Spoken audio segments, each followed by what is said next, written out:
Hey, y'all, you're listening to Diagnosing Sitcoms and Movies, the DSM podcast. We help make mental health more comfortable by using Black movies and shows we know and love and culture to remove stigma. So join our convo with your host, Courtney Copeland, licensed mental health counselor. And Dr. B, licensed professional counselor. Guess what? Chicken butt. No, but we got our first donation.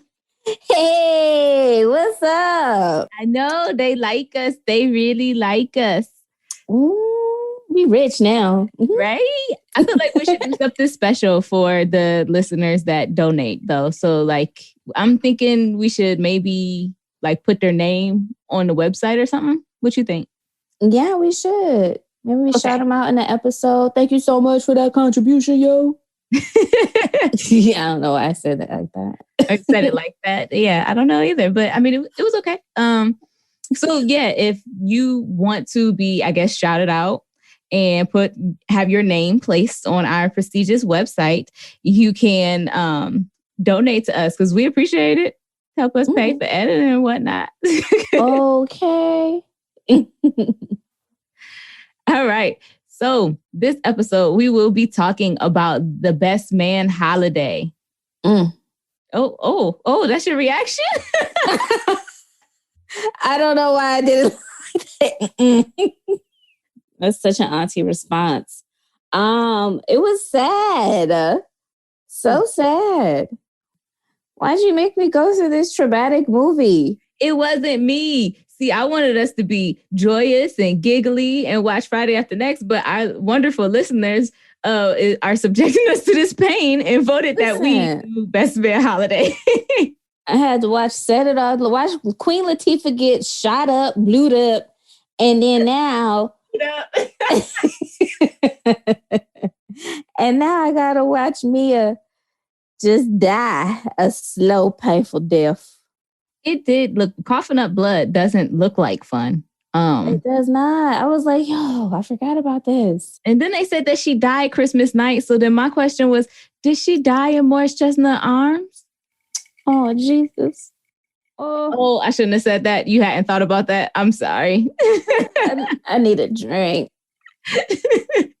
So yes, this movie takes us through lots of relationships, grief and loss, discussions of fertility in the Black community, health in the Black community, friendship, just lots of things, all of the things. All of the things. It really does go there.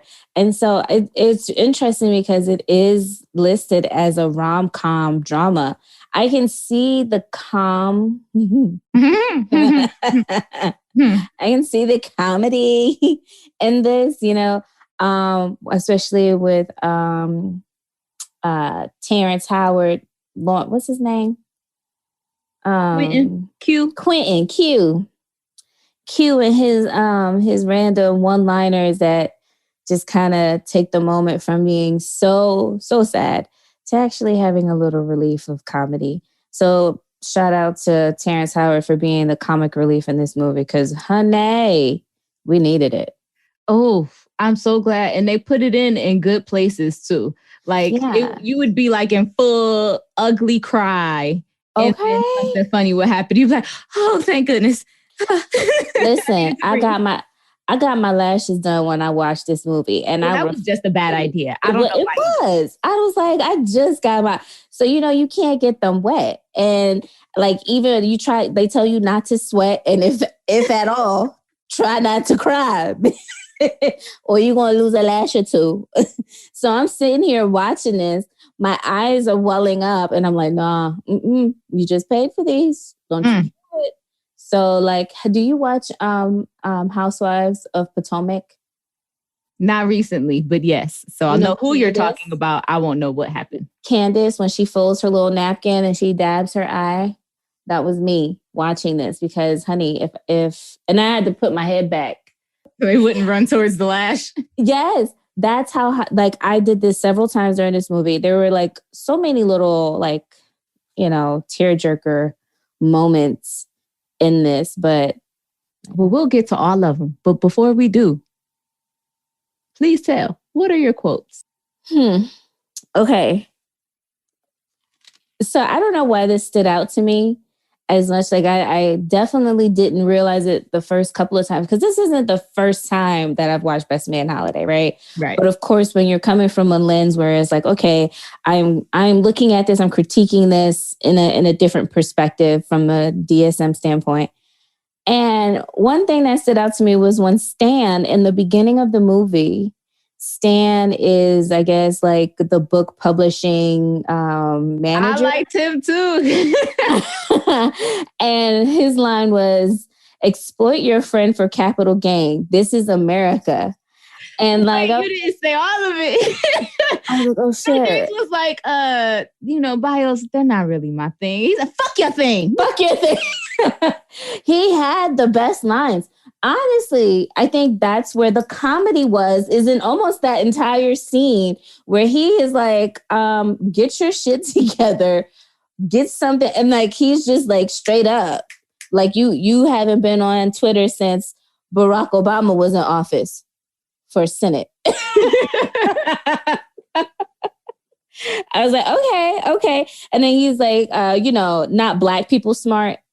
Oh, I was like, I'm not gonna go there with this. Don't go there with this, Rosie. Don't go there. Don't, like, I'm gonna do it like white people. What? Don't make it about race. And so I'm not gonna make it about race. But I do have something to say about race. Okay. As it relates to what US Today had to say about Best Man Holiday. Ooh, so, girl, did you do research? Okay, tell me. What did they have to say? Bitch did research. Okay. So what US Today had to say actually about Best Man Holiday, they actually said it is a race-themed Christmas movie. And I just really didn't like the fact that they had a race-themed Christmas movie. Like, can it just be a Christmas movie? I don't know why we even talk about USA Today. I don't give a fuck what USA Today think about Black films. Well, I think it's interesting that that's what they had to say, because Best Man Holiday like beat Thor: The Dark World for a top box office spot on that day. And actually on the second day, they did even better with this movie. So I think it's worth noting that this Black film did very well in the box office.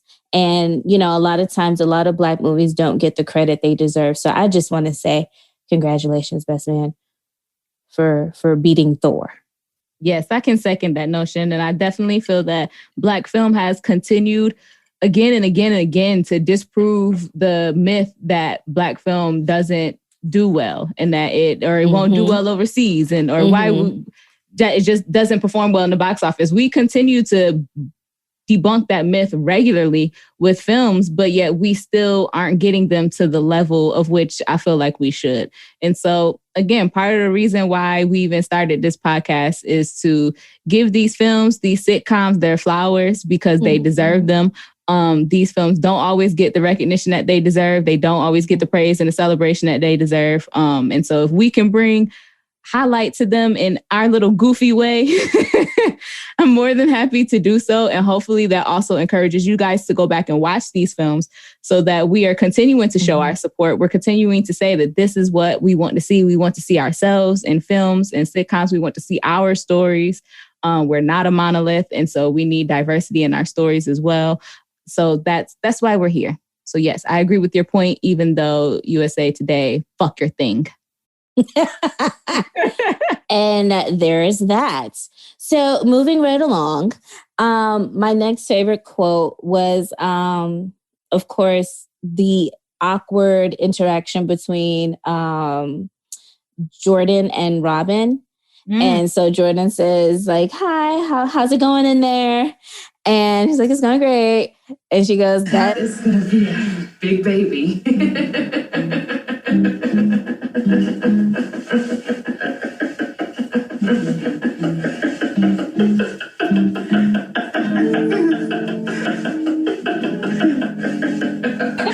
it goes on for so long, and everybody's faces. It's like, okay, move on. That is like that corporate, that's that corporate type of laugh. Like, when they say something uncomfortable in the boardroom and they just laugh and everybody's just like, okay, that's exactly that. That reminds me of the laugh when the corny boyfriend, remember the Mo Money episode, and the corny boyfriend was telling the terribly racist jokes, and he was laughing. That's what that reminds me of. Exactly. Corporate laugh. Like when they laugh, don't worry, they laugh at their own jokes. You don't have to be in on it. It's cool. Like she was really the only one laughing. She was, and she was okay with it. For so long. For so long. And then I didn't write it down because it was such a lengthy quote when Shelby talked about the mic and how no one agreed with her. Like, yes, okay, yeah, you gotta mic check 1 2 the mic, but she said some other stuff. You're like, whoa, ma'am, no one said that. I was like, wow. She's probably using a grapefruit somewhere, maybe. Well, the world may never know. Well, I mean, we heard Julian say that she rocked the mic the best, so. She did say mic check 1 2 1 2. Oh, Lord. I don't know why it stood out to me, but I like it when Q is talking to Harper, and he's basically like, yeah, this is all the stuff you got going. Your marriage is in shambles. You're financially in ruin, and you got low sperm count. And Tay Diggs was like, I have low sperm count. He said, don't lie to Santa. I feel like that's going to be my line from now until Christmas. Don't lie to Santa. But my other line that I do like when he says, but before anything, just do me a quick favor. Call me daddy. I love it. I love it. I wanted to see if he was really going to do it. Like I did too. I held my breath. I was like, don't call that nigga daddy. Don't do it. Don't do it. And then my other quote is just so random. But you know how Morris Chestnut fine self. Whew. Just so fine. Okay, so Lance was on the phone with Mia during the game, and he's listening to what she has to say to get him focused or whatever to go and break the record. If you listen closely, one of the fans is like, hey, shit, you don't know what's going on in that man's life. That is the exact reaction I had in my head too. Oh my, I never heard that before listening to it. I mean, watching it again recently. That's so crazy that you heard that. He's dying. Wife is on the phone. That's so sad because when fans are the most selfish people in the world, hardcore fans for sport, anything, they're so selfish. Like, if my team is not winning and you're not doing what I want you to do, fuck your life. Your whole life. And everything. Your whole life. And get off the phone, man. And get off the phone. All right. I just thought, too, that, like, the very beginning of the movie, like, the opening credits were super smart. And even we talked about all of the emotions that were in the movie. I felt like even the opening credits were very emotion evoking just because like it took us back to the last movie. It reminded us of like these characters who we already know and have like relationships with and understand what goes on with them. And so we were able to like revisit the past, get the context of everything going on, and then get caught up on what they have been doing throughout the years. So I thought that was like super smart. Shouts out to the producers. And so we come into the film and we have like just a continued catch up on what is going on with everything. So basically Harper's career is struggling and him and his wife are expecting a baby after bouts with infertility. Jordan's career is doing all of the things that we knew it would from the last movie. She's just moving and shaking and being awesome. But we find out that she has a new interracial relationship with Brian McDonald. McDonald, yeah. B-Mac. B-Mac. B-Mac? Yes. Brian McDonald.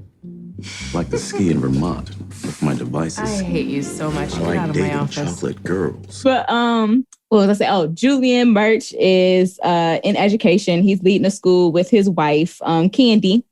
real name Candace, went by Candy in the previous movie and her past career endeavors. But a video resurfaces of her back in her stripper days, possibly receiving payment for a service that she was going to provide from some young college boy. And then Q is being Q. Shelby is a real housewife, which I thought was very fitting. Right? And then Lance is on the brink of breaking the all-time rushing yard record and his retirement from his successful NFL career. And then we don't know what's going on with Mia, but we just see that she is inviting everyone over for a Christmas weekend. And then the movie ensues.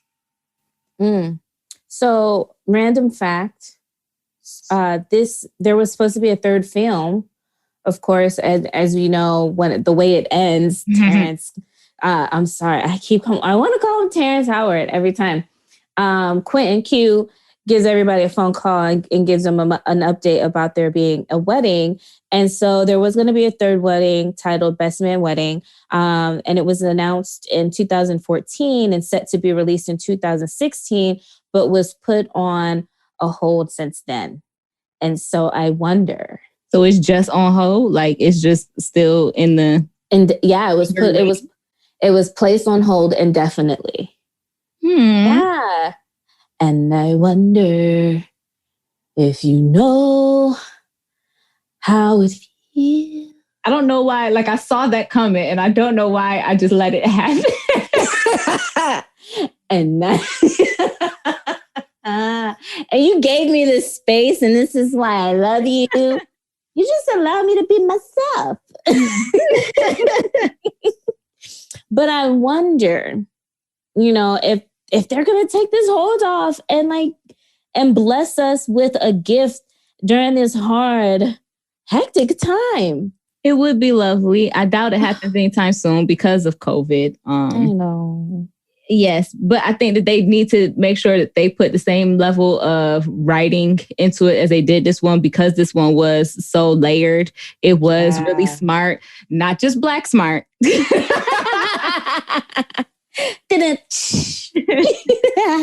it was really well written. I really enjoyed like that aspect of the film, on top of like seeing these actors like that we see everywhere, because there's some heavy hitters in this film, and seeing them be different.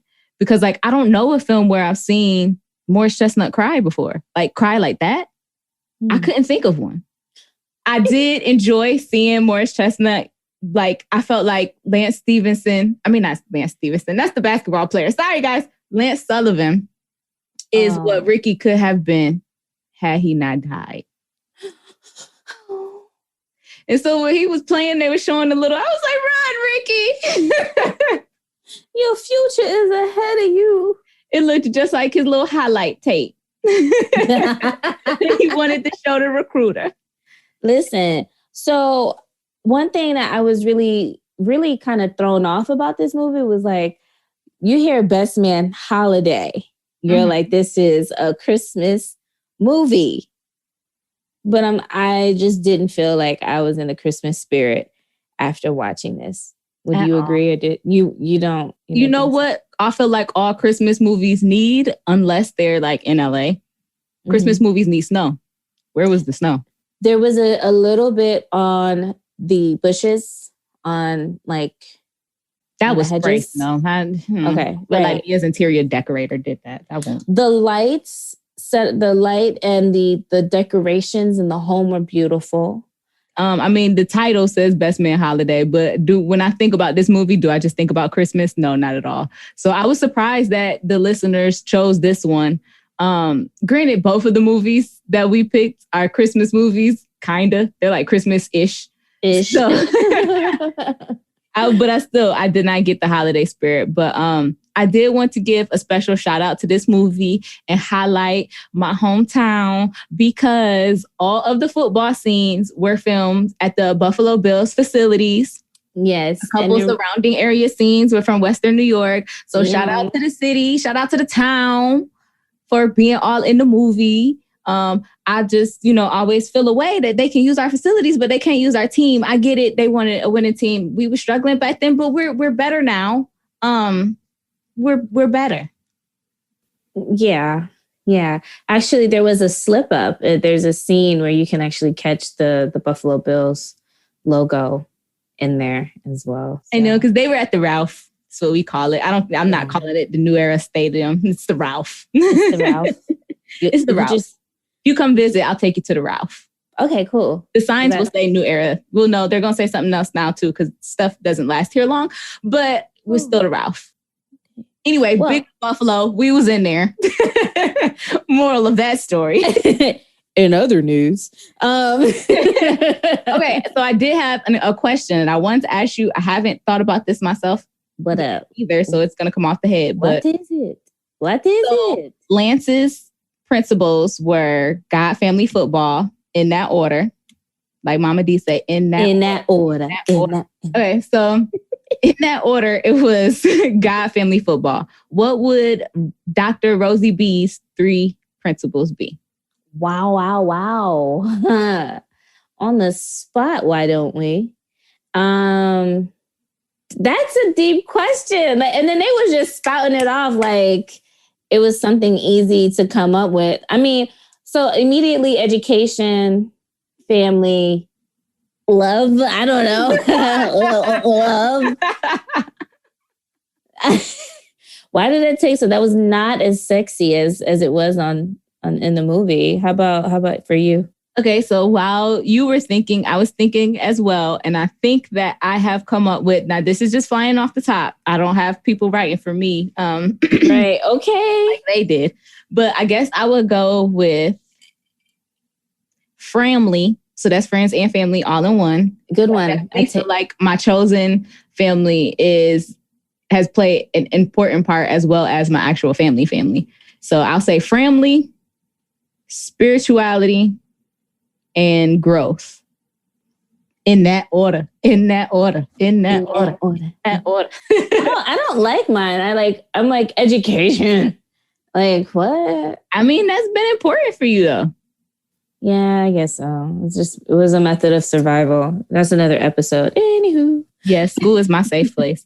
I also wanted to highlight the fact that Lance is like coming off of a successful NFL career. Mm-hmm. And like they're talking about how it's important for how he could use this time. Well, Jordan is when she's trying to backdoor Mia into following along with Harper.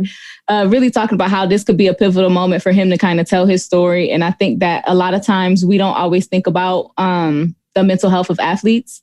Mm-hmm. And I was really surprised to hear like Lance, especially the growth from the last film, when they're interviewing him at the beginning of the movie. And he's like, I love football, but it's my job. It's not life or death.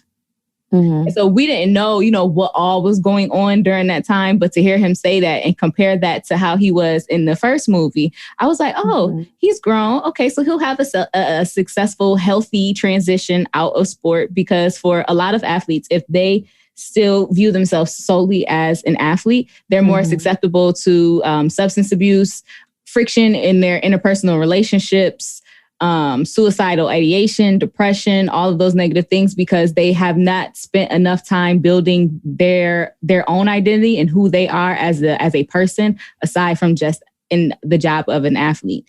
And so I was happy to see that he had some sense of who he was, just hate that it had to happen as it rolled out throughout the film. Mm-hmm. So Harper and the baby and all of that. Do you feel like the movie did a good job or introducing like the topic of infertility in our community? Okay. So the first couple times watching it, I didn't pick up on the infertility issue. It looked from my perspective, it looked as though the perspective was coming from Robin that she wasn't able to carry the child because she, miscarried the last time. And, he was really concerned about her being on bed rest. And so it seemed as if the pregnancy failure wasn't necessarily hit on him. It was because she wasn't doing what she needed to do, and then lost the child, at a later term. And so it wasn't until you pick up on like the side conversations that you really start to understand, oh yeah, like he actually had fertility issues. So, and that's why when they're in the bed, that scene is so important, because she's like, I've been really positive. I've been trying to be, supportive of you, but I need support too. And it's like, I think that like recently was when I made the connection and the importance of that conversation that they're having in the bed, because it's like, I'm not just responsible for what happened as well. Like, so that's how I saw it. I didn't really understand that it was his infertility was what played a part until watching it a couple times after. Yeah, it sounded like they kind of both had some different, like with her being able to carry full term and then him. Mm-hmm. And I wonder if that was something that was always the case, or if that didn't arise until after they lost the first one. So yeah, it was a lot. It was, and I did appreciate too that they had a Black OBGYN. That's something that I am always advocating for myself and my friends to seek out. And if you don't have, if there aren't any Black OBGYNs in your area, or somebody that you want to seek services from, looking at someone who understands and will listen to you. And when you have those complaints, or you have concerns, or you even have questions, they value those, they answer, they listen, and just respect you as an individual, because it is a serious issue in our community with doctors not listening to us. Mm-hmm. And so I was just real happy. I was like, oh, okay, they have a Black OBGYN. Maybe she will live during pregnancy, because like it's genuinely a fear for women, especially now that we have more access to information and are hearing how prevalent it is. It can be scary. Yeah. I've heard a few scary stories myself personally, where women have been mistreated or not heard while giving birth, or, just routine checkups, and I think it's so important that we see ourselves represented in our healthcare system as well, because, there's still literature out there in their nursing, like in nursing textbooks, that says Black skin is tougher, that Black women can handle more pain, have a higher pain tolerance. And so, all these things are still out there. And so we do need to see ourselves in the system that's not necessarily made or established for us. Exactly. And like you said, they assume that we have a higher pain tolerance. I have a no pain tolerance. So if I'm even uncomfortable, right. Let alone pain, right. There'll be problems. Yeah, honey, because they will keep pushing you until that you say Uncle Tom. Right. And I think too that sometimes all of us, not just women, but women and men of all cultures, you have a certain level of respect for your doctor, and you feel like they know what they're doing. And so sometimes if they say, well, no, this is just something, small, and I understand that you're in pain, but this is just whatever. You're like, oh, okay, well, that's the doctor. They should know. Mm-hmm. And sometimes it really takes for people to have to advocate for themselves. And so that's important across the board for whoever it is, to make sure that you advocate for yourself. And if you feel that something is not okay, something's not right, something doesn't feel right, that you feel comfortable with speaking up for yourself. Mm-hmm. And you might be saving your own life. That's right. It's a little heavy, so I guess we'll go on. That's just the message for today. Take that, write that down. I feel like there's several in this film, but we'll go on to Jordan's white boyfriend. How do you feel about that? Is it the same for like when he get on, he gonna leave your ass for a white girl? Like she got on, she up there now, and now she a white man. Is it the same connotation of like successful Black individual obtains a certain level of success and they get a white partner? I don't think that fits for Black women as much as it does for Black men, because it's been a history of, showing that Black men typically would marry white women that showed their success, and Like that became like the kind of like stereotype, you know, that perpetuated throughout our community, that if a Black man marries a white woman, that he felt that was a level of success, and that may not be true, you know, for a lot of men who end up in a relationship with someone of a different race.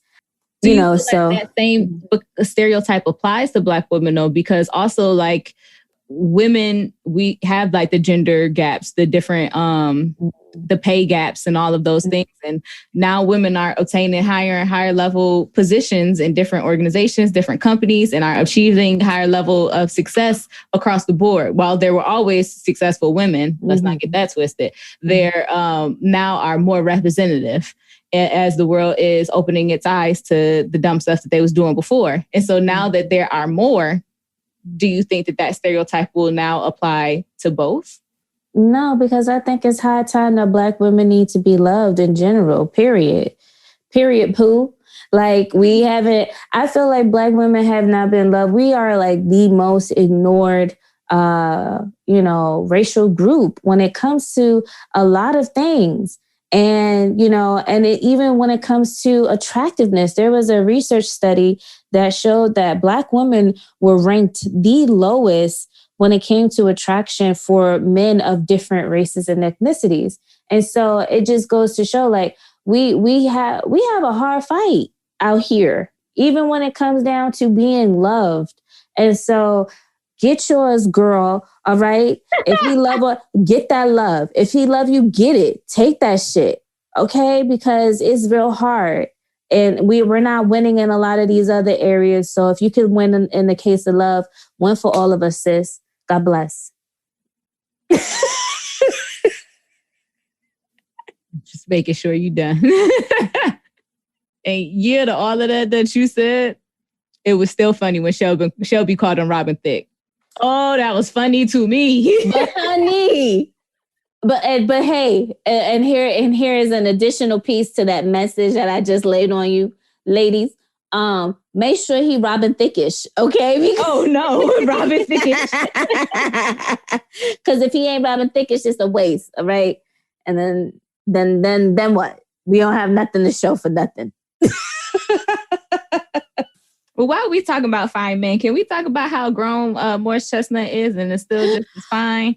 Oh my God. As long. He was being mean and he looked fine. He was being kind and he looked fine. He was being quiet and he looked fine. He looked good in a suit. He looked good in the pads. He looked good in his pajamas. He looked good shirtless. He just looked good.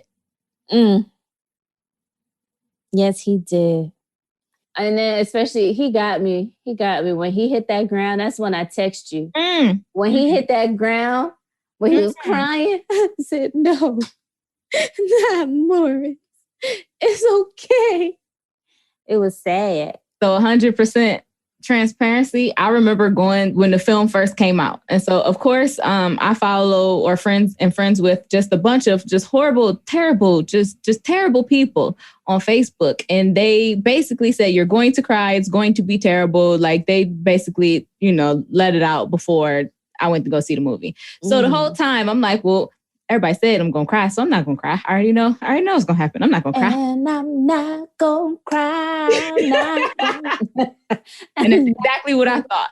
And then when they zoomed in on his hand and that hand got to shaking, and I said, oh, is that a thug tear? I feel it coming. Oh, let me look up so it won't fall. Right, see? And then he fell and I said, oh. That was the part. Again, I had to put my head back. I said, no. It's too much. He said, she can't go. She can't go. I said, oh, Morris. I stopped calling him Lance at that part. Then he was Morris again. He was just Morris. Like, oh, Morris. And then that's a real friend. If you see me shaking, you come catch me. Don't you let me hit this. Okay, and they hit that slow motion run. I got you. But Lawrence was too happy and he couldn't really hold him, so they both just fell. So sweet though. It was so sweet. He tried. He tried. Him try. Even the character, just Lance Sullivan, is just a damn amazing. Like this man, he then delivered a breech baby. Listen. His car. I said I'm through. Of his wife's funeral. I'm through with Hollywood. I say y'all did too much with that. He came out the car holding a baby. But it wasn't even a different day. That was the same day. He left his wife's repast to drive his... And he came out the car as smooth as he want to be. Right. Out of the way. Smooth as he wants to be. Talking about it's a girl. Yeah. I would have been stressed. Talk about I delivered I was there when I had 4 of my children. And that doesn't mean... What you mean? I watch First 48. That don't mean I can investigate a murder. Okay, bitch. I watch Law and Order day and night while I'm going to sleep.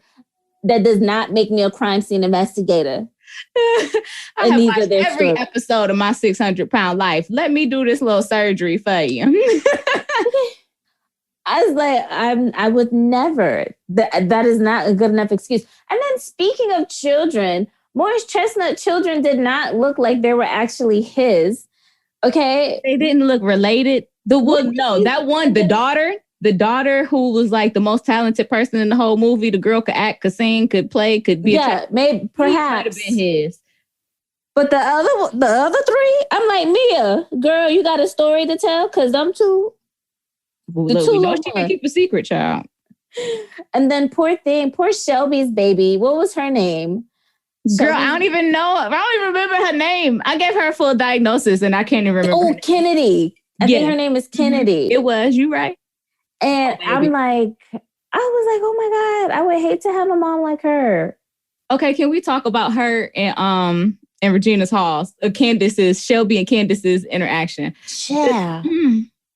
Ain't no, like, we would have got it popping at the New Edition little karaoke stuff, because you're not gonna throw no drawers at my husband. You're not gonna throw no panties. Talk about girl, they're clean. Nobody throwing their panties at my husband but me. Girl, we would have had a showdown. Then it happened then. Right then. Regina Hall dealt with a lot. And I was like, she really changed her life. She was, out here sucking dick for dollars and having a strip and, all them different things. And she's putting up with this woman. She's really had a full turnaround. She done gave her life to the Lord and is living right. And this woman is trying her. Look at the devil, just always busy. But then she had to come across her. It got to the point she couldn't take it no more. At some point, you got to let them know, I'm not the one to fuck with. Yeah, but I didn't swallow dick for tips, you dirty skank. Yes, you did, you lonely, miserable bitch. It's called fucking alimony. Oh, my God. And she must have thought, Shelby must have thought that she could have fucked with this one. I'm just saying, no, she ain't whooped Shelby's ass, though. Like, it was a good little squabble. It was a good squabble. Shelby done had all that practice because, Real Housewives be beefing. So they do. They do. So she was ready. But the way Candace muffed the shit out of her. Fucking alimony. Oh my God. I was like, damn. It needed to happen. It did. And so I was happy it happened. But I was like, no, I was trying to give her like tips. And I was like, fight. Uppercut, Candace. They got the rolling around, arm bar. So I'm just like, damn, like, and I was going to ask you that question. I was like, so who won the fight? I mean, Candace connected more. She did. So, I mean, technically in boxing rules, she would have won because you get more points for more land. And then hood rules too. Candace was giving face shots. Shelby was like boxing. She was throwing body. When she was on top of her, she was hitting her in the body. She was, yeah. I mean, hood rules, I guess, you go for the face. But you gonna feel them body. You know how chicks get the beefing in the stripper in the locker room. So right. She that's the money. You go for the money. You go for the face. Bow, bow, bow, bow. Mm-hmm.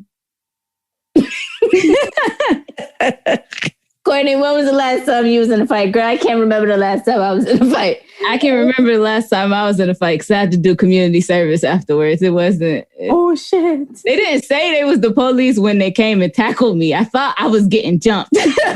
So I kept fighting. Oh, Lord, have mercy. But, that's not one of my proudest moments. So anyway, I wanted to know your opinion on the next episode of DSM. Okay, what were you going to ask me? Shelby's outfits were trash, every single one of them. Her weren't that great either. I said, how's she the real housewife? And she looked terrible.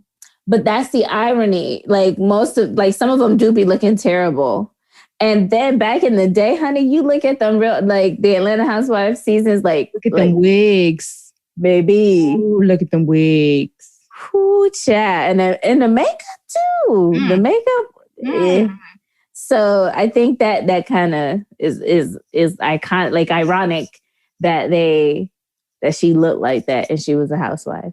Point taken. I did want to ask, you being in academia, and Candace is head of admissions at the school that they, I guess, started, own, operate, whatever it is their positions are.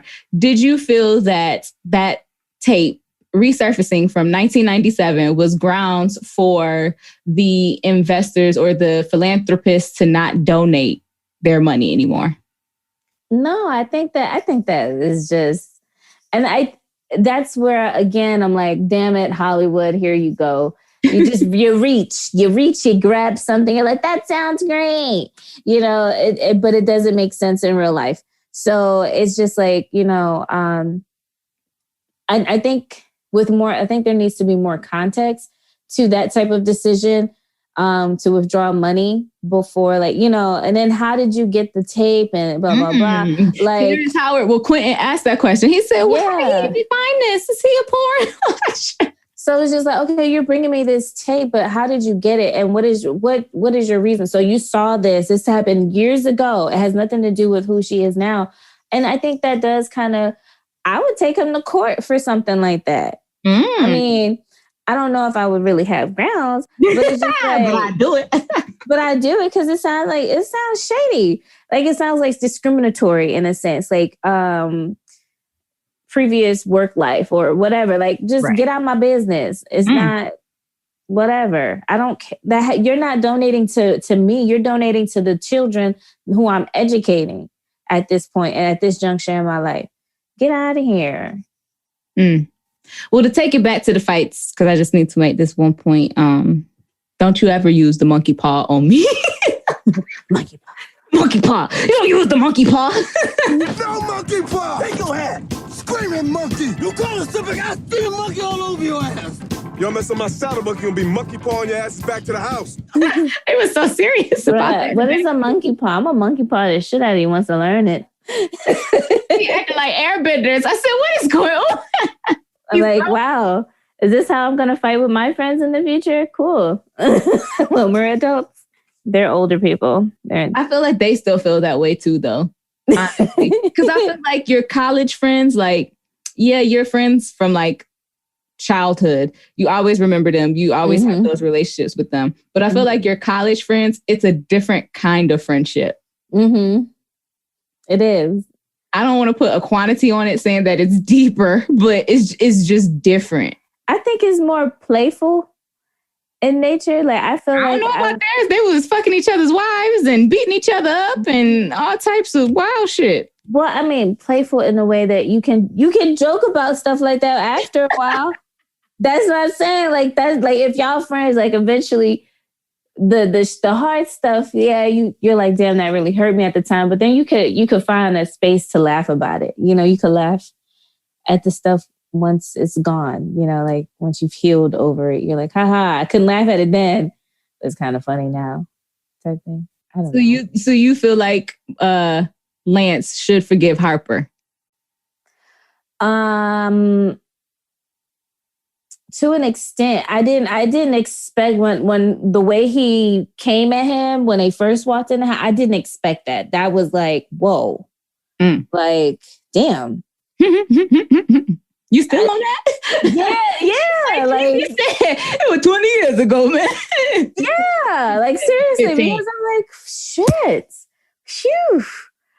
Okay, hi. I thought you like if you're gonna invite me here, can you at least be a little nicer? So and you know, what's her name? Ryan, or what's her name?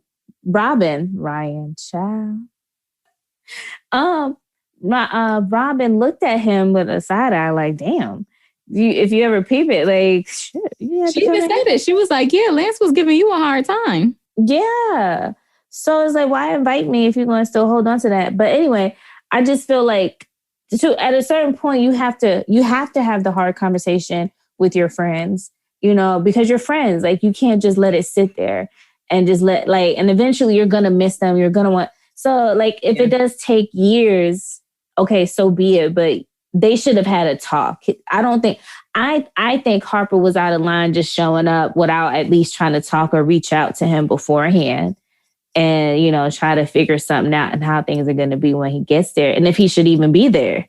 You get what I'm saying? That's where I would have came from as a friend. Like, yo, we haven't talked in years. So can we just like kind of catch up at some point before all this? See where we feel like he should have did that, even though Mia like requested their attendance several times in different forms, like email, mail, UPS. Yeah, well, at that point, it's like, okay, damn, all right, something's up. Yeah, I was surprised why they didn't feel like something wasn't up. Right, because I don't email my friends. And if you get an email from me as a friend, we corresponded on some business. I shouldn't have to ask you to be like, hey, you coming this weekend through an email? Absolutely not. And that was one thing that Jordan was upset about too, when she was saying like, no, Mia has been trying. She calls, she emails. I'm just always too busy. So I guess she had been trying to reach out to them and get everybody together for a while. And she did tell Lance like that was one of her last wishes, was she felt like he needed Harper. They needed to forgive each other. And baby, when she took that wig off and looked like Ebony from Players Club, said, well, you got to do it now. But she is a beautiful woman, though. Yes, she is. I just love her. They are. Everybody in the movie was fine. I think, like, from the original Best Man, a lot of their careers blossomed after the original Best Man. You know, like when you think about Love and Basketball, who else had a movie after this? There's a lot. It would take us a really long time to name. Yeah, I'm like, I can't even do that on the top of my head. Let me not even try. Okay, so one last thing before we jump into Diagnosis. I just wanted to highlight the seriousness that they took in that Can You Stand the Rain performance. And I just want to remind everybody that Harold Perrineau is a Broadway actor, and he's been in the Fame the musical. And don't forget that Terrence Howard played Jackie Jackson. So he know how to do a little 1-2 step in the He wasn't in the formation. He wasn't in the film though. Like if you look at it, they kind of angle him out a little at times. Watch it again. Nuh-uh, girl, because he had them tassels on, and I was like, why does he have tassels on his wrists? And them things was smacking him. And I hated his wardrobe, but that's another conversation. I hated it. They did dress him like Lenny Kravitz. I was like, where did they got his clothes from? Like the trash. God. Okay, so Diagnosing, I guess we'll go through each one. Wait. Fun fact about that actually, Can You Stand the Rain scene? The women didn't know that what song they were going to dance to.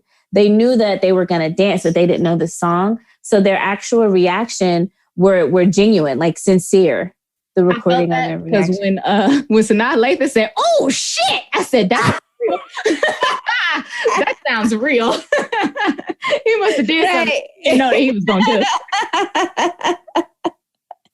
And you can just at the reactions are just genuine as they want to be, and then it's just like the question does come to mind: when did y'all find time to practice this? Because it was scheduled, pre-production. They had to. I was like, wait. Right. Okay. Anyway, so moving along.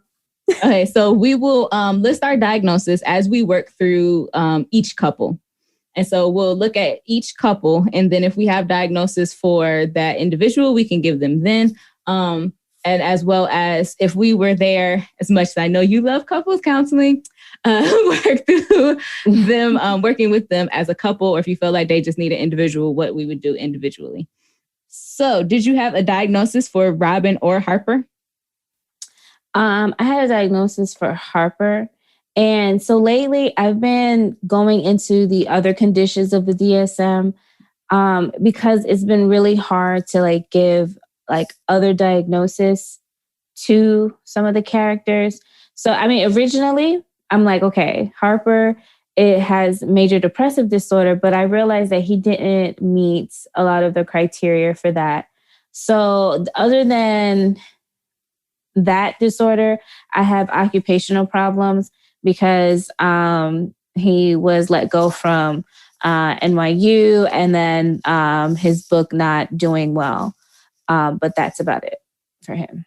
All right. So for me, for Harper, I also noticed, the pain that he was experiencing from the loss of the baby. And I viewed that as post-traumatic stress from the loss, from the miscarriage of the first child that they were going to have. And so for PTSD, the following criteria apply to adults, adolescents, and children older than 6 years old, and have to include exposure to, make sure I got it right. Yeah. Exposure to actual or threatened death, serious injury, or sexual violence in one of the following ways. His would be witnessing in person the events as it occurred to others. The presence of intrusion symptoms associated with the traumatic event. And I have that as the recurrent involuntary and intrusive distressing memories of the traumatic event. He kind of brought up a lot that the fact that they lost the baby and wanting her to do things a certain way because of it, as well as the marked physiological reactions to internal or external cues that symbolize or resemble the aspect of the traumatic event. And so I was wondering if he didn't have the low sperm count before they lost the baby. And that was a physical reaction with his stress of losing the first baby, if that was part of that. And then we also have the avoidance of efforts to avoid external reminders that arouse distressing memories, wanting her basically to sit down, stop working, you're doing the most, like cut it out, girl, you act like we ain't been through this already. The negative emotions being the persistent distorted cognitions about the cause or consequences of the traumatic events, saying that it was because she was on her feet and she was working too much, and problems with concentrating. And I said that is why he was having the writer's block and the issues with the books, is because he couldn't fully devote himself back into writing the way that he wanted to because the distress of losing the baby. Thoughts? Well, okay, so I do have a thought. Well, why not major depressive disorder if he has... So the reason why I only had 4 instead of the 5 that are needed for the criteria. So I had depressed mood, and I said depressed mood because he was of course having to deal with the loss of the last child, not being able to do well on his book, and losing his job, feelings of worthlessness, again, not losing his job and his book not going well, recurrent thoughts of Lance killing him is also a possibility. I'm just kidding. I was about to say, he didn't have no recurrent thoughts of Lance killing him. And diminished interest in writing, maybe, or like his diminished interest. I don't know. And then he still wanted to write. I feel like he still wanted to be successful. That was still his passion. I don't feel like he had the loss of interest in things that once he saw enjoyment in. Yeah. So that's why I was kind of like, What do you think about indecisiveness? I was going to say the indecisiveness of him, like writing the biography. I don't know. To me, that it didn't feel like indecisiveness. It felt like he just was where he's going for that shit, and it was not in a good place. Right. He didn't want to get his ass whooped. Again, going back to reoccurring thoughts of Lance killing him. That weren't real. But that's why I threw away the major depressive disorder idea. So I agree. I think you hit it. Who's our next couple? So, well, before we do that, if I was working with Robin and Harper as a couple, really, I feel like anybody that has to go through the in vitro process, if that is what, because he did say that like these fertility payments and stuff like that. So like if they are having to go through that process, I feel like all couples should have at least like 3 sessions for that, because that's a lot. And I feel like they definitely needed to maybe get a support group for maybe the miscarriage, but it definitely didn't seem like they processed the loss of that child together. And so it kind of impacted the trust that they have for each other. Like she was really upset when she saw him holding Jordan because of the trust issues from before. And so this whole process, I'm sure, did not make it any better. Right. I'm worried about, of course, post-traumatic stress disorder. I mean, not post-traumatic, not prenatal, but after postpartum depression. Postpartum. Oh my God, I could not think of the word. Thank you. Postpartum depression.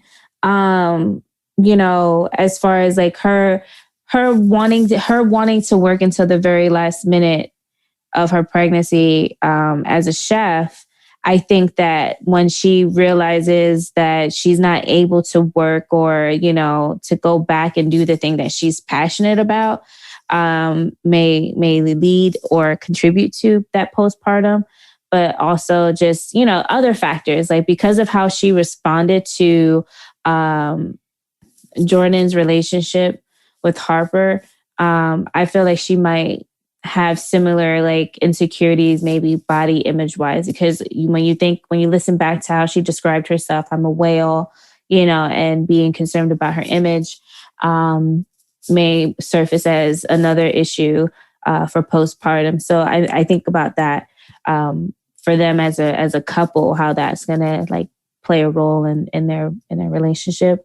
And then also like, you know, we also don't know if Harper told her at any point, or like if he will tell her that he took a loan from Quentin, and, you know, well, hopefully he's in a position where he could pay that back, because at the very end, we do see that the book has come out. So that means that he did get a nice little check for that. Yeah. And they're about to start doing press and hopefully another advance on the next book. So hopefully that was something that was just to see them through type thing, because she also was down for taking the baby clothes and the car seats and all of that stuff.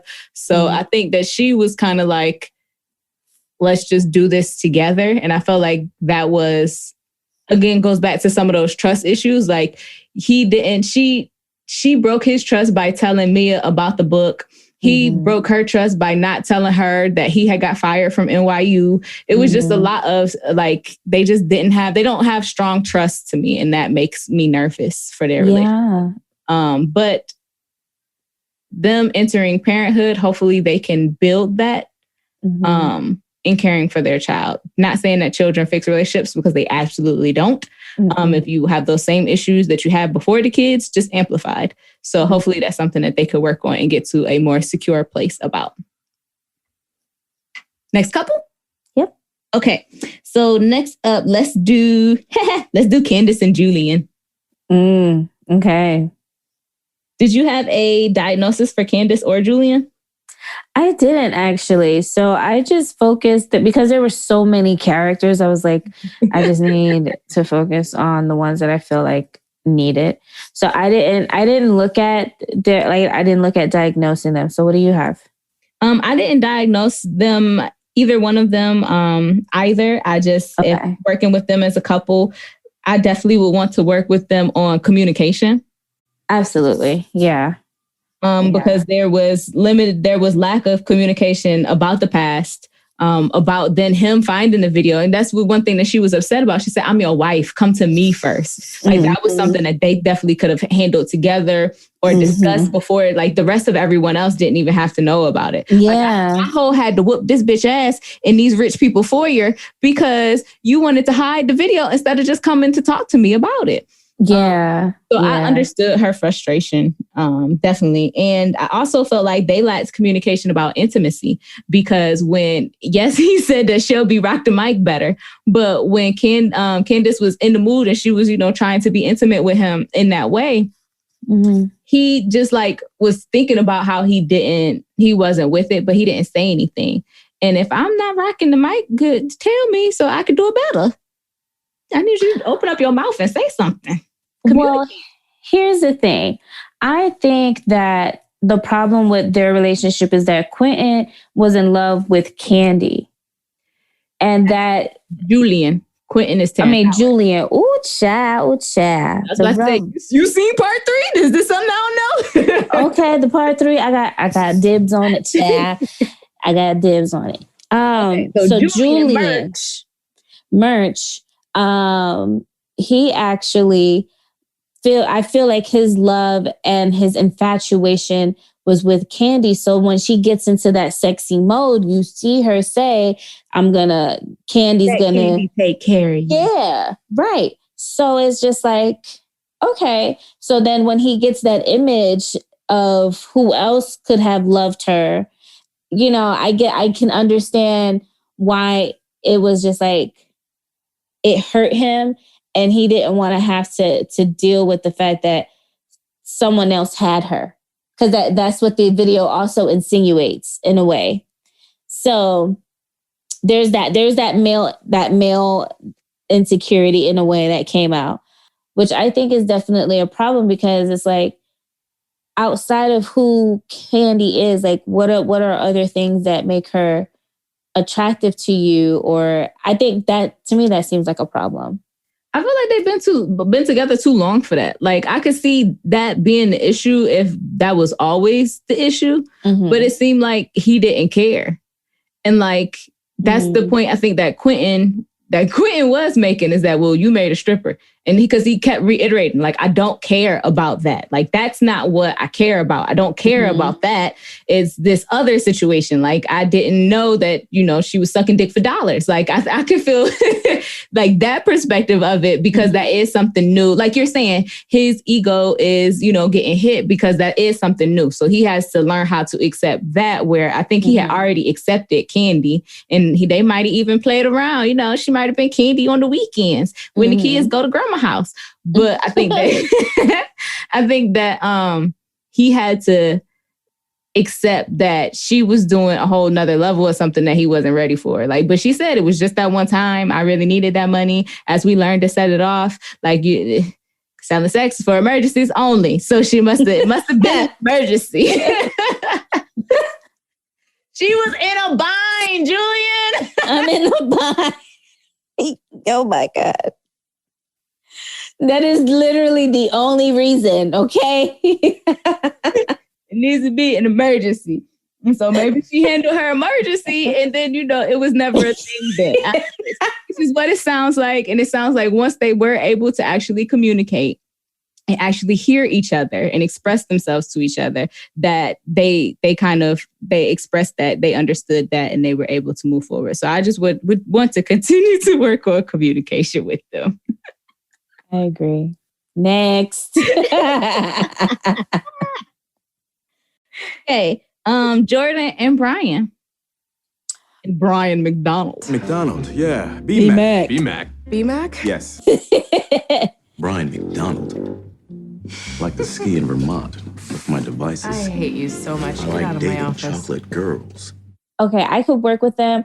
I think Jordan has a lot to come to terms with as far as like her love language and how she shows affection, because like it's like it took her for a minute to come to terms with the fact that she was in love with this man, number one.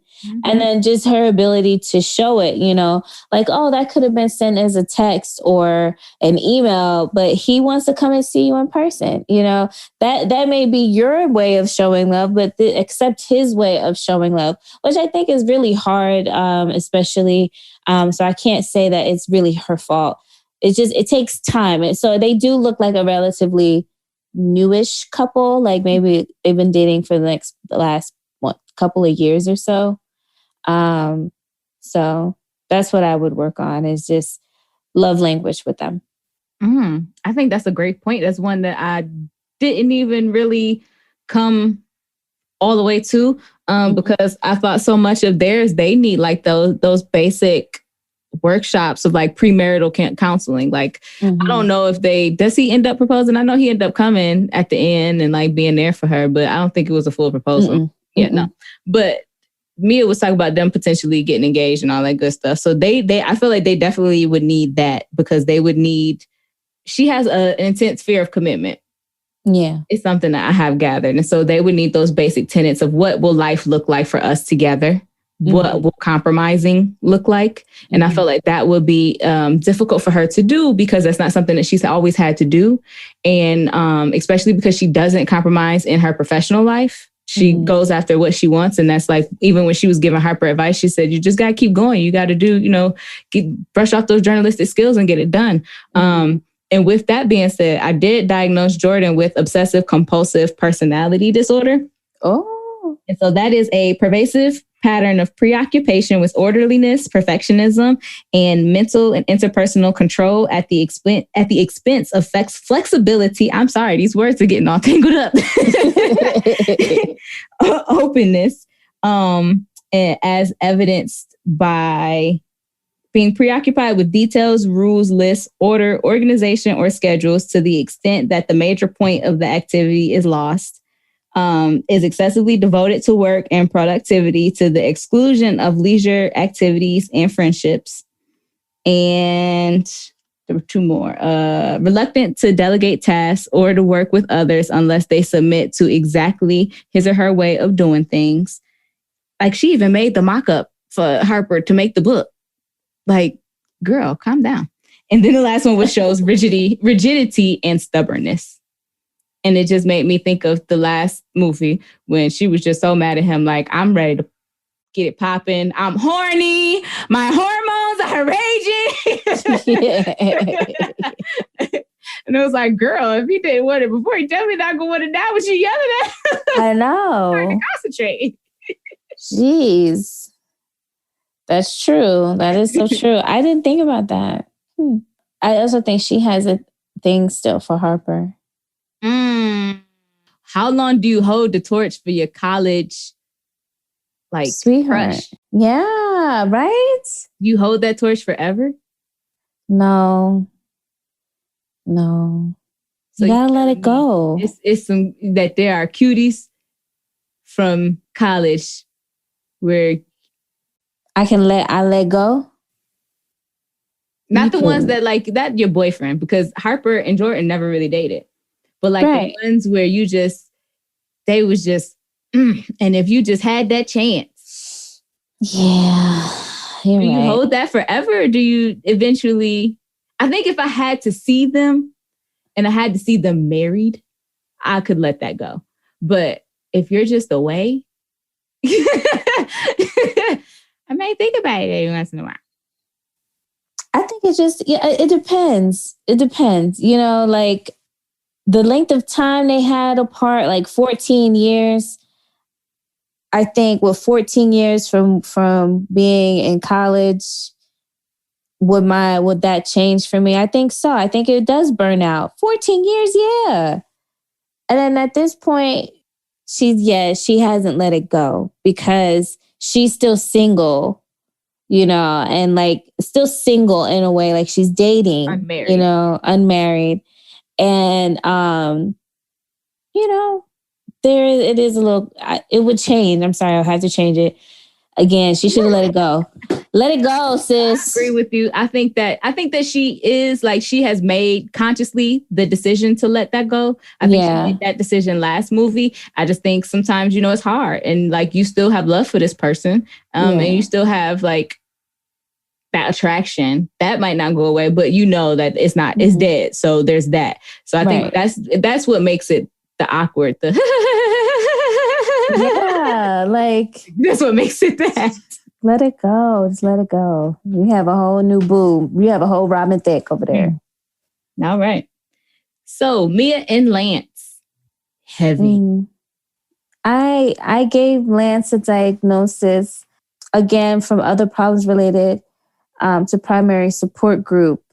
And I said, uncomplicated bereavement, where there's a loss of a loved one in the, like in the support group. So her being the mother, and wife, that's a difficult, type of bereavement, because then the dynamics change for the children.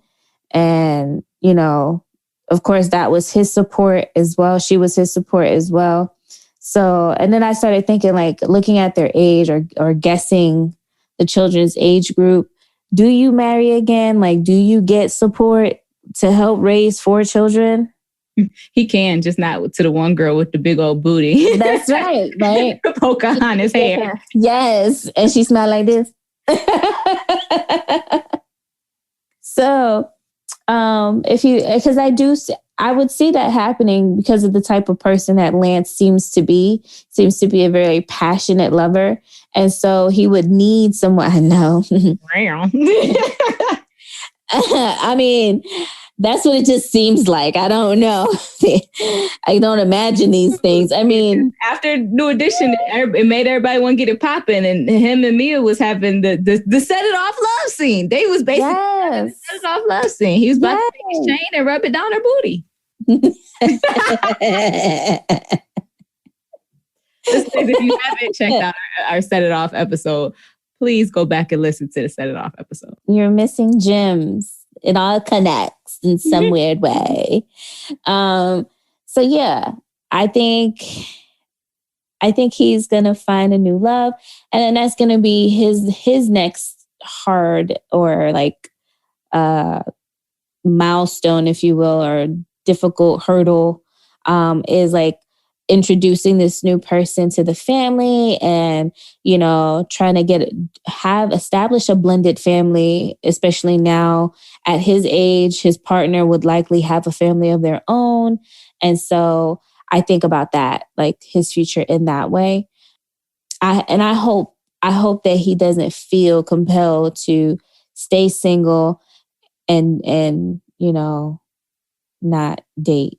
I almost gave him a diagnosis, but I decided not to. I almost diagnosed him with paranoid personality disorder because the criteria list suspects that their others are exploiting, harming, or deceiving him or her, preoccupied with doubts about the loyalty or trustworthiness of friends or associates, has recurrent suspicions regarding fidelity of spouse or sexual partner, reluctant to confide in others because of unwarranted fear that the information will be used maliciously against him or her. Like how he didn't want to do the media only knows what I tell them. How he was so upset, I let you into my home, and he smacked the hell out of Tay Diggs with that book in his mouth. He was very upset and felt betrayed. But then I really thought about it, and he only really felt that way about Harper. Yeah. And he was justified in those feelings. So he had a reason. And so I took that diagnosis away quickly. Yeah. And I just would want to work through the stages of grief with him, because it definitely feels like when Harper and him are talking in the kitchen and Harper first finds out that she has cancer, he's still in the bargaining stage. Yes. Because he's like, I really think that he feels if I retire now and I spend more time at home and we keep, praying and we have faith, you're going to witness this. We're all going to bear witness to this miracle. Yeah. And it really felt like he was really just trying to make that bargain with God. Like, if I do these things, then she'll get better. And so I think that he needed to just continued process grief counseling of working through those stages of grief, as well as for the children. But if the outcome did not happen the way that it did, working with them through infidelity and the end of life, grief and loss, they would need to meet separate and together for end of life. But that infidelity was a big thing, because when she did take the wig off and looked like Ebony from Players Club again, she talked about how he had been so mad at Harper and he never directed that at her. And she was like, tell me how mad you are with me. I knew what I was doing. I knew it was wrong. And I'm sorry. She said, I chose him. Oh, girl. Let's see how he looked at her and he said, you chose him? I said, ooh, he just happened to go through the ring. Morris got to act with all his might through this movie. She said, that's another part. Like, I'm like sitting here with tears in my eyes, like, girl, you chose him? Why would you say that to him? Like, she dying and he can't hit her. Domestic violence is not funny. I'm sorry. That's not funny. Domestic violence is not a joke, guys. But I do feel like she was very more willing to be open and honest about certain things because she was coming so close. Yeah. She had reached full acceptance of the situation, I feel. And he didn't. Mm-hmm. He was in denial. And I actually was going to say that I was going to give him, depersonalization, because it felt like he was in such a delusion as to what was going on. He didn't want to accept what was happening in his life. And he was so far from reality. And so, again, where he collapsed, where he was at the gravesite, I think that's when that impact hit him, where he realized, okay, no, this is, when you see the body go in the grave, that solidifies, like, this is it, you know? And so I think that moment is when his reality, like, it really set in. This is what my life is really. And so I think, yeah, I agree 100% with that bereavement and working through that bereavement, because there was that layer where he was really hopeful for something more, and then he wanted that Christmas miracle, you know. And I think as viewers, we wanted it too, in a way. Like, we're like, yeah, at the end, she's gonna be in the hospital. But I definitely didn't think she was gonna die. Right. On Christmas. And presumably in his arms in the bed that night. And that's what I feel like she told him on the phone. I feel like she told him, like, look, babe, I know how I feel right now. I'm not about to make it through the night. So I ain't gonna be able to watch another game. So you're gonna have to break this record tonight or not at all. Right. Right. They put me in the game, coach. And she said, for Christmas, I want you to beat your record. That's what I want for Christmas. Because that's what she said. That's what Jordan asked when she was in the bed with her. What did you say to him? She's like, I just told him what I want for Christmas. And I think, too, that played a part. Like, at the end of the day, he still was an athlete. And so he still was a high-performing athlete. And that he was still going to want the ball in the last moments anyway. Yeah. Like, once he got done being angry, he still was going to want the ball. And I think that's also how he was able to jump into action and help deliver the baby, is him being an athlete, him being able to compartmentalize certain things. And when it's game time, you got to go. Why does he have to be so perfect in his movie, though? Because it's Morris Chestnut, and when is he not? That was what was sickening about it. But I mean, was it sickening though? Was it? Wasn't. I mean, I just wanted to vomit on his abs. How about that? Because you're sickening with all your perfection. I do something with them abs. I ain't gonna vomit. I'll tell you that. No, okay. They're not really a couple, but I want to talk about Shelby and Quentin, and I want to work with them together, because in my mind, that's who he getting married to. They keep ending up in the bed in every movie. Talk about, why do we do this? No. Who he's talking about is Jordan and Robin Thicke. So how he can't get married to both? What are you talking about, man? He's saying he didn't say he was getting married. He said it's going to be a wedding. Did he say that? Yo, girl, you can't even call the right names. I can't trust you on that one. He getting married to Shelby. That's what it is. So I diagnosed. Well then. I diagnosed Shelby with histrionic personality disorder. And we have talked about that disorder once before. Mm-hmm. But I can run through the criteria once again. It is a pervasive pattern of excessively emotionality and attention-seeking behavior, beginning by early adulthood and present in a variety of contexts as indicated by 5 or more.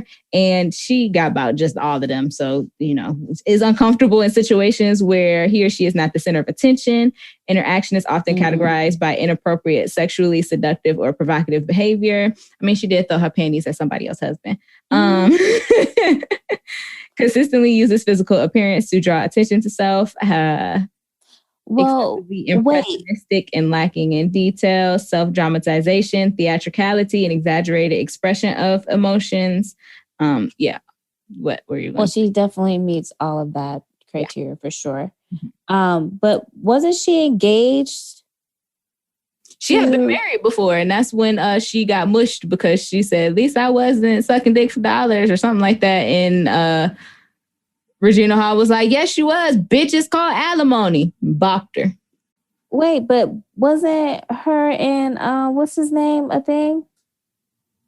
Julian? Yeah, Julian. Originally, yeah. They were married or were they engaged? They were engaged. Okay, yeah. So she's just bitter about the fact that she took her man, basically. That too, because she did say, could somebody please tell me why he chose this $5 hoe over me? Yeah, so and that's why she makes it her day. Like, she's still a part of this friend group, right?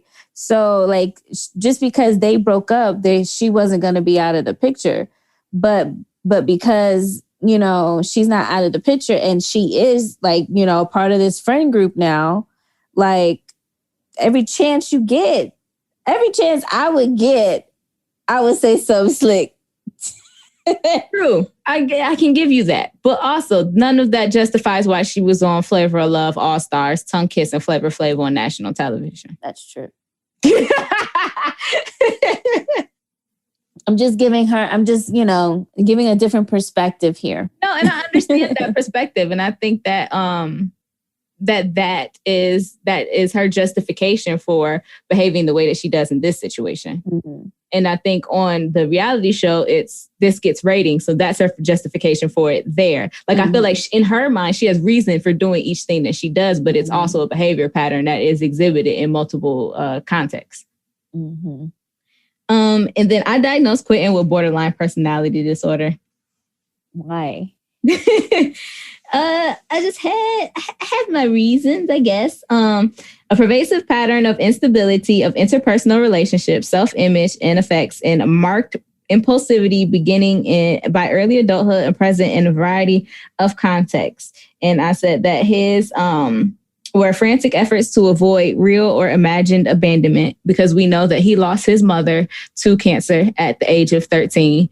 And that might be why, and then his father just, started working to deal and cope with his pain. And so Quentin, then she even asked him, like, who's going to be around for you? And he was like, girl, I don't need that. Don't worry about me. Like, trying to eliminate the abandonment. A pattern of unstable and intense interpersonal relationships and characterized by alternating between extremes of idealization and devaluation. The women that he had just popping up in his phone and being like, well, this one a butthead, but and sending the dick pics and all of that stuff. Identity disturbance, markedly and persistently unstable self-image or sense of self. I think that his sense of self was often questioned when he was praying. He was like, but you made me like this, God. So that person was like, why am I like this? You made me this way. Mm-hmm. Affective instability due to marked reactivity of mood. And so, like, how he would get so angry with Shelby and like they would end up like really, really arguing and yelling and screaming because both of those disorders counteracting. Granted, she did need to get yelled at about how she was treating that baby. Yeah. I also diagnosed her daughter. I diagnosed her daughter with disinhibited social engagement. Because like she went and hopped in the seat with that man and wiped that man tears. Girl, you only know him for a weekend. I'm touching that man's face. What that said to me was, thanks for sticking up for me. I got your back. That, and she was just fine with playing with these kids that she had never met before. All of that. But the criteria for disinhibited social engagement disorder, which was what I gave for Shelby's daughter, Kennedy, is a pattern of Wait, where'd it go? Yes, there it is. Reduce or absence resistance in approaching and interacting with unfamiliar adults. Overly familiar physical behavior or verbal that is not consistent with culturally sanctioned and age-appropriate social boundaries, willingness to go off with an unfamiliar adult or minimum or no hesitation. Like she just walked up to the girl who she was just fighting. Her mom was just fighting the other day. I was like, have you seen my mom?